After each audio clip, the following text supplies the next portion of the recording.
తల్లి తండ్రి గౌరవంగా నిన్ను నమ్మారమ్మా. ఒకసారి గుర్తుపెట్టుకున్నా, ఎవరైనా చెల్లెళ్ళారా తమ్ముళ్ళారా, ఈ తల్లిదండ్రులు నిన్ను స్కూల్కి పంపిస్తున్నారంటే నీ మీద లవ్వు, నీవంటే నమ్మకం, అందరిలాంటి కాదని నీ మీద ఎంతో నమ్మకం పెట్టుకున్నారు ఈ తల్లిదండ్రులు. ఎక్కడో కాలేజీలో అక్కడ అబ్బాయిలు ఉంటారని తెలుసు, మీ నాన్నతో పిచ్చోడు కాదు, అది కో ఎడ్యుకేషన్ అని తెలుసు, అబ్బాయిలు అమ్మాయిలు కలిసి ఒకే క్లాస్ లో ఉంటారని తెలుసు, అయినా కానీ నేను ఎందుకు పంపించారో తెలుసా? నా కూతురు అలాంటి కాదురా. ప్రతి తండ్రి కంటే ప్రాణం అండి కూతురంటే, ప్రతి తల్లికి గుండెలు నిండా నమ్మకం అండి కూతురంటే. అనుమానించరండి, అనుమానం చూపరండి. పాపం అడిగి అన్ని కొనిస్తారండి, స్కూల్కి ఫీజులు కడతారండి, నీకు వాడు చిరిగిపోయిన బట్టలు వేసుకుని నీకు మంచి బట్టలు ఇప్పిస్తారండి.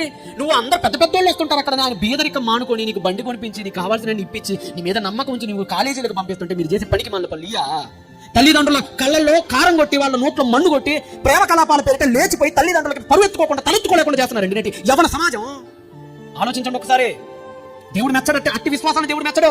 ఖచ్చితంగా తీర్పు తీరుస్తాడు అట్లాంటి పిల్లలకి దేవుడు. మీ తల్లిదండ్రుల పరువును ఒకసారి జ్ఞాపకం చేసుకోండి, సమాజంలో వాళ్ళకున్న మంచి పేరును జ్ఞాపకం చేసుకోండి, వాళ్ళ కడుపు కొట్టకండి ఎప్పుడైనా.